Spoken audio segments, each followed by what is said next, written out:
예수님이 공생의 기간 동안에 제자들과 3년 동안 동행하고 동식하고 동거하고 그 다음에 함께 교육하면서 갔어요.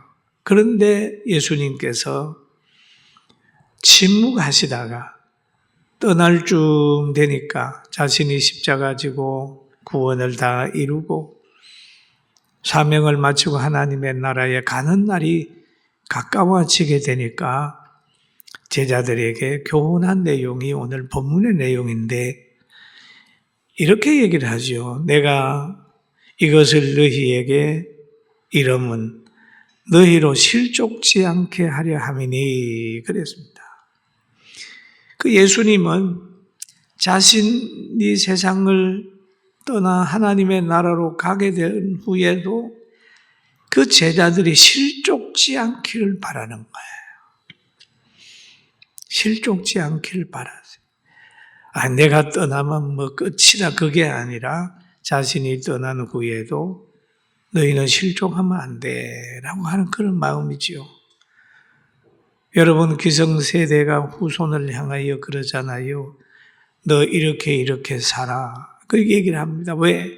내가 떠난 후에도 너희는 이렇게 살아야 돼. 이게 좋은 거야.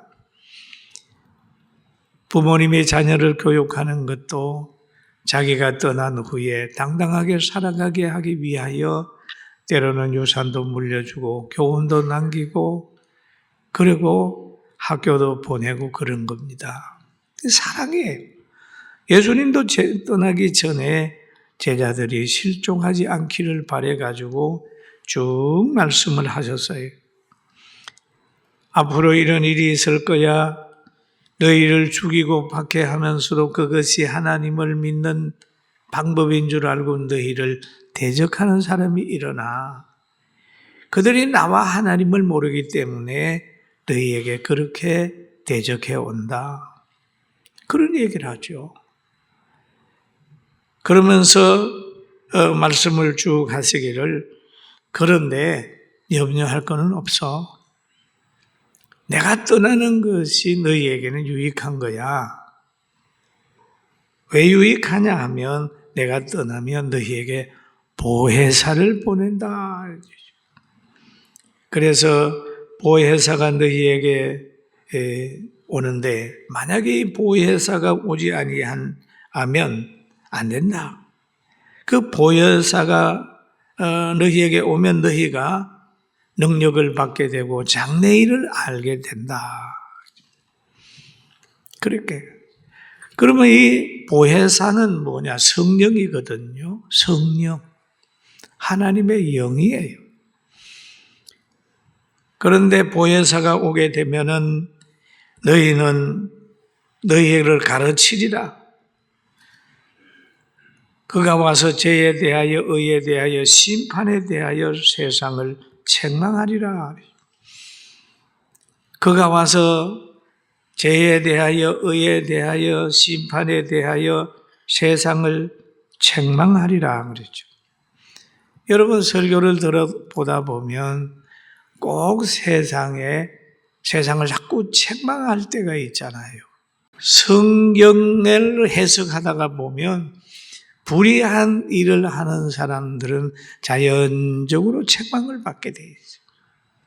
성령이 그래요. 죄와 의에 대해서 분별을 시켜주는 겁니다. 그래서 여기에 말합니다. 죄에 대하여라 하면 그들이 나를 믿지 아니하며라고 얘기를 합니다. 세상에 제일 큰 죄가 뭔 죄냐? 하나님을 믿지 않는 겁니다. 창조주를 따르지 않는 거예요. 창조주의 원리대로 살지 않는 겁니다. 여러분 창조주의 원리대로 사는 건 어떤 삶입니까? 가정에서는 남편은 아내를 사랑하고 아내는 남편을 존중하는 겁니다. 그 창조주의 원리는 또 뭐냐? 부모는 자녀를 하나님의 말씀으로 양육하고 자녀는 부모님께 효도하는 겁니다. 그게 창조주의 원리예요. 어른들을 보면 백발을 면류관으로 알고 공경하고 존경하는 거예요. 이게 창조주의 원리예요. 그리고 제일 큰 죄는 창조주의 약속을 믿지 않는 것이 제일 큰 죄다. 제일 큰 의는 뭐냐? 하나님의 말씀을 믿는 것이다. 믿는 것이다. 제일 큰 의다. 여러분 가정에 자녀들이 제일 큰 죄를 지는 자녀는 뭐라고 생각하십니까? 여러분하고 함께 할 수 없는 자녀는, 아버지의 어머니의 권위를 인정하지 않는 자녀는 여러분 가정에 함께 거할 수 없습니다. 우리 아버지 아니에요, 우리 어머니 아니에요, 그렇게 생각하는 사람은 그 가정에 거할 수가 없어요. 제일 큰 죄입니다. 인간이 이 땅에 살면서 천지를 창조하신 하나님을 향하여 믿지 아니하고 살아갈 때, 늘 정욕대로 살고 그럴 때에 하나님은 제일 분노하셨어요. 그래서 노아 심판을 한 데도 보면은 그 마음에 하나님 두기를 싫어하고 했을 때 하나님이 노아 홍수의 심판을 내린 것을 우리는 알 수 있습니다. 바로 보혜사가 임하게 되면 죄에 대하여, 의에 대하여, 심판에 대하여 알려주시고, 또 의에 대하여라 함은 내가 아버지께로 가니 너희가 다시 나를 보지 못함이라 라고 하는 말씀을 본문 속에서 하고 있습니다. 그런데 예수님께서 이제 공생에 마칠 쯤에 말씀하신 내용이 이 땅에서 이루어진 겁니다. 내가 보혜사를 너희에게 보낸다. 그럼 하나님은 약속하신 것을 꼭 지키시는 하나님이라. 그러니까 하나님의 말씀은, 예언은 이루어진다. 여러분, 예수님 오기 전에 한 600-700년 전에 예수님이 이 땅에 오시는 걸 예언했어요. 뭐라고 예언했느냐? 처녀가 잉태하여 아들을 낳는다 라고 하는 이사야 선지자를 통하여 예언을 하셨어요. 그 다음에 또 예언한 부분이 오는데, 그분이 오셔가지고 바로 십자가 지면서 우리의 죄를 대속한다고 하는 예언도 하셨습니다. 또 예수님이 어디에서 태어나느냐? 유대 땅 베들레헴에 태어난다고 예언하셨어요. 그 예언대로 다 이루어졌습니다. 다윗의 혈통에서 태어난다. 그런데 다윗의 후손으로 태어났다 그랬습니다. 그러면 하나님의 말씀은 늘 그대로 이루어지는 거예요. 그런데 예수님께서 성경에 약속한 내용이 또 있는데, 그 약속한 내용 중에서 그런 내용이 또 있어요. 말세의 징조에 대해서 얘기한 내용이 있는데, 말세에는 그러면 처처의 기근과 지진이 일어난다. 말세에는 나라와 나라가 싸운다. 말세에는 사랑이 식어져서 서로서로 믿지 못하고 거짓 영에 사로잡혀 있을 때가 있다. 마태복음에 보면 쫙 기록되어 있습니다. 지금 말세의 말을 맞이한 지금 온 세상 싸움을 안 하는 데가 없습니다. 편안한 나라가 한 군데도 없어요. 그런데 그렇게 예언한 다음에 예수님 말씀하셨어요. 뭐냐냐? 끝까지 견디는 자는 구원을 얻는 거야. 그런데 오늘 성경에 보면 그런 말을 하죠. 보혜사 성령이 오시면 라고 얘기를 했죠. 그리고 또 예수님이 보낸다라고 얘기를 했는데, 주님이 약속하신 대로 보냈습니다. 언제 보냈느냐? 사도행전 2장에 보게 되면은 보냈어요. 막 기도할 때 성령이 그들에게 임했습니다. 성령을 받으면 능력을 받고 권능을 받고 유대와 사마리아와 땅끝까지 복음 전할 수 있는 그런 환경을 만들게 되는 거예요. 성령 받으면 능력 받잖아요. 그래서 사도행전 2장 4절에 보니 이런 내용이 있어요. 한번 읽어볼까요? 그들이 다 성령 충만함을 받고 성령이 말하게 하심을 따라 다른 언어로 말하기를 시작하니라 라고 해요. 그래야 성령을 받았어요. 예수님이 마지막에 하신 말씀대로 보혜사를 보낸다고 하는데 보혜사가 지금 오게 된 거예요. 보혜사가 오게 되니까 언어가 달라졌어요. 다른 언어로 말하기를 시작하니라. 언어가 달라. 여러분 예수님 믿으면 언어가 달라집니다. 안 된다고 하는 말 안 해요. 예수 믿으면. 왜? 하나님이 하시면 할 수 있기 때문에. 그리고 남을 저주하지 않아요. 왜? 예수님 말씀하셨어요. 어디 집에 가든지 축복해라. 축복해라. 그 사람이 복을 받으면 그 가정이 복을 받겠지만 너가 빈 복을 그가 안 받아들이면 너가 복을 받는다. 늘 축복하는 거예요. 비판 안 해요. 자꾸 비판하다가 보면 그 비판을 자기가 받게 되는 거죠. 여러분 언어가 달라지기를 주의 이름으로 축원합니다. 여기에서 달라진 언어는 어떤 언어입니까? 보통 사람들이 사람과의 관계에서 주고받는 언어가 아니라 하나님께서 그들에게 언어를 줬어요. 뭔 언어?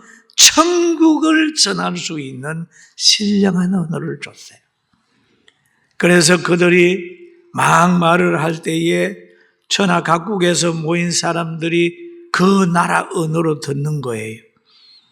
지금 흩어져 있는 유대인들이 예루살렘에 왔는데 그들이 그 나라 언어로 독일에서 온 사람은 독일 말로 듣고 영국에서 온 사람은 영국 말로 듣고 미국에서 온 사람은 미국 말로 듣는 거예요.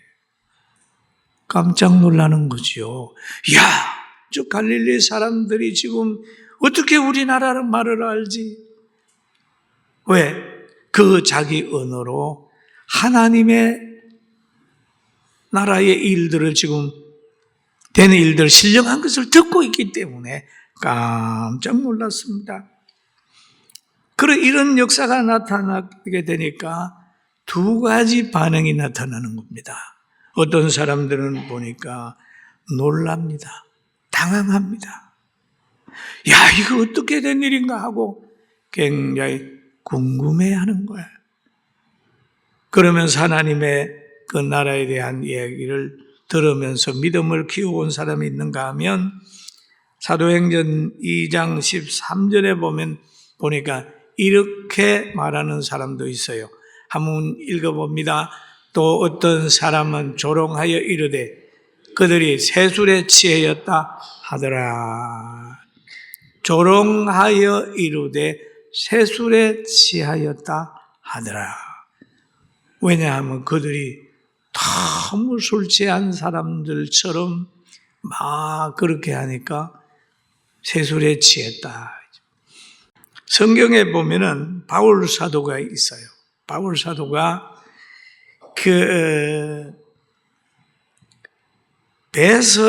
베스도라고 하는 사람을 만났어요.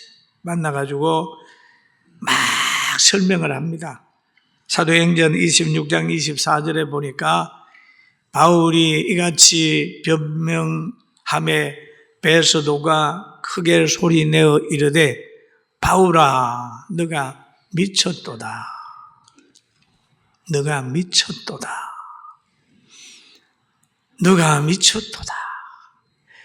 내 많은 학문이 너를 미치게 한다라고 얘기해요. 여러분 때로는 예수님 전하다가 미친 사람 소리 듣고 성령 받아서 방언하고 하다가 보면 미친 사람 소리 들을 수 있어요. 그러나 미친 것이 아니에요. 우리가 보면은 복지를 하다가 보니 어떤 분이 그래요. 목사님 돈이 됩니까? 돈 안 돼. 주는 기쁨이야. 섬기는 기쁨이야. 나누는 기쁨이야. 그렇게 얘기하니까 아이고 뭐 그래 어리석은 짓을 합니까? 그래 짓이라 그래 어리석은 짓을 합니까? 왜? 돈도 안 되는 거 그거 뭐하러 합니까? 왜냐하면 돈에 미치면 복지하는 사람을 보면 어리석게 봅니다. 권력에 미친 사람은 양심 써서 정치하게 되면 바보 취급하는 거예요. 그러나 최종의 승리는 주는 자가 승리고 양심 써서 사는 사람이 승리고 정직하게 사는 사람이 최종 승리를 해요. 할렐루야. 제가 보니까 그래. 역사를 봐도 그래. 자연을 봐도 그래. 선하게 사는 사람이 오래 살고 승리하더라고요. 여러분 그러잖아요. 저 산악을 보십시오. 저 뉴질랜드에 가가지고 가만히 산을 봤더니 그 산에 하얗게 양이 있어요. 늑대나 다른 호랑이나 사자가 자연의 산을 지배하지 않습니다. 누가? 양이 지배. 도망도 못 가고 뿔도 없고 이빨도 없지만은 보호받는 거. 누가? 목자가 보호하는 거.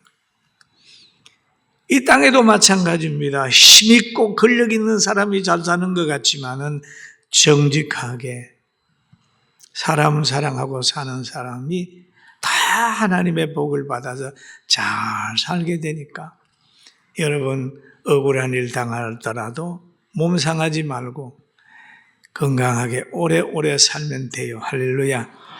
따라 옆 사람 보고 건강하게 오래 사세요. 네. 그 옛날에 그런 말 있잖아요. 미워하는 사람은 미움받은 사람 오래 산다 그런 말 있잖아요. 미워하는 사람이 빨리 세상 떠난다 그런 말인 거예요. 미움받아도 믿음대로만 살면 하나님께서 은혜 준다라고 하는 걸 가지고 있으면 됩니다. 이 오순절에 성령을 받고 나니까 어떤 사람은 미쳤다고 얘기를 하고 어떤 사람은 술 취했다고 얘기를 하고 그렇게 평가했지만 오순절에 성령 받은 사람으로 인하여 세상이 달라졌어요. 그분들이 나가가지고 복음을 전해요. 계속 복음을 전했는데 그 복음이 오늘 여기까지 왔습니다. 여기까지 왔습니다. 예수님의 말씀이 여기까지 왔습니다. 우리가 그 말씀을 받는 거예요. 그래 얼마나 귀해요. 여러분들도 자손만대까지 축복받는 사람으로 살게 되길 주의 이름으로 축원합니다. 그러면 여기에 보혜사 성령이 임하게 되게 되면 장래일을 알리리라는 얘기를 합니다. 장래일. 여러분 인간의 장래가 어떻게 될까요? 어떻게 될까요?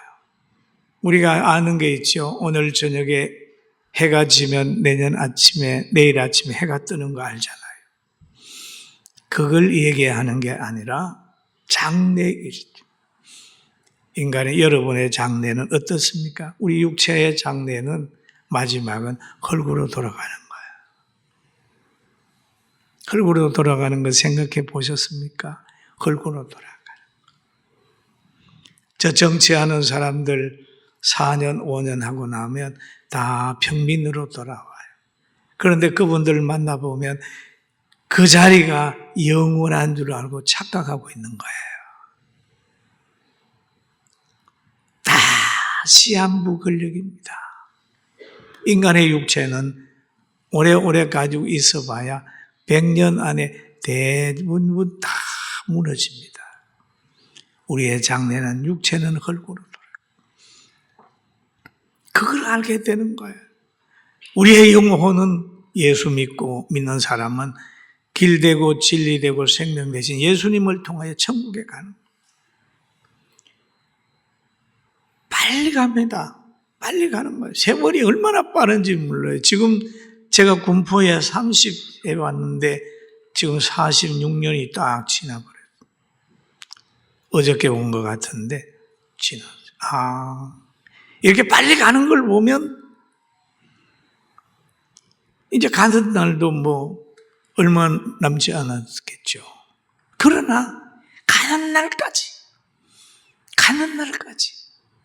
기도하고 찬송하고 복지하고 사람 사랑하고 그래 가는데 장래에는 심판이 있다는 거예요. 여기서 선한 사람은 하나님께서 축복을 하고 안 믿지 않는 사람에게는 심판한다.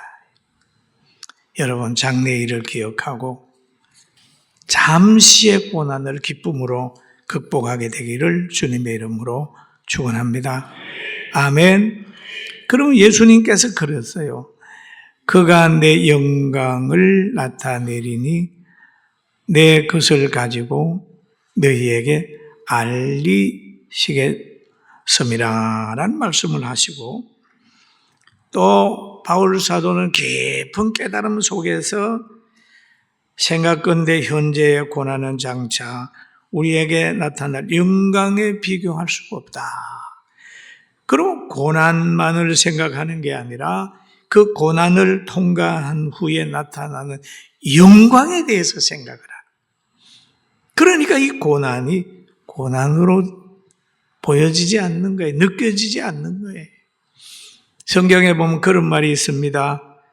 해산하는 여인이 해산할 때의 그 두려움과 아픔 그게 있지만 해산을 딱 하고 나면 아이가 태어난다고 하는 그 기쁨 때문에 해산의 고통을 금방 잊어버린다라고 했죠. 그런 것처럼 천국에 대한 것이 믿어지고 느껴지게 될 때는 이 땅에서 믿음 생활하다가 당하는 순교나 고통이나 박해나 다 잊어버리고 천국의 누림에 대해서 행복하게 진다는 것을 성경이 말하고 있습니다. 여러분 우리가 신앙생활하면서 이 땅에서 일어나는 것들에 너무 매이지 말고 이겨가면서 천국 바라보면서 소망 가운데 즐거워하며 살게 되기를 주님의 이름으로 축원합니다. 우리 대한민국을 하나님께서 많이 사랑합니다. 저도 나라를 많이 신경 쓰는 사람 중에 한 사람입니다. 밤잠을 설치면서 보고 있지만은 그래도 믿는 구석이 있어요. 믿는 구석은 있는 거는 뭐 미국도 아니에요. 누구도 아니에요. 하나님께서 6.25 때 지켜주시고 일본 36년 고통당할 때도 우리 민족 지켜주셨어요. 하나님께서 어떤 방법으로든지 지켜준다고 하는 확신을 가지고 있기 때문에 지금 즐거워하고 있습니다. 할렐루야. 고난이 오고 아프지만 즐거워하고 있어요. 그러면서 저는 이렇게 대한민국을 한번 봅니다. 참 청소년들이 지금 깨어나고 있는 걸 제가 봐요. 희망이 있다. 교회가 일어나고 모든 부분 그리스도인들이 다시 한번 처음 사랑 가지고 기도하고 일어난다면 우리 대한민국은 앞으로 희망이 있어요. 믿습니까? 염려하지 말고 기도하세요. 그리고 사랑하세요. 그리고 많은 밖에 있는 분들에게 사랑 베푸세요. 그리도 안에서 우리 교회 성도들은 꼭 승리하리라고 확신합니다.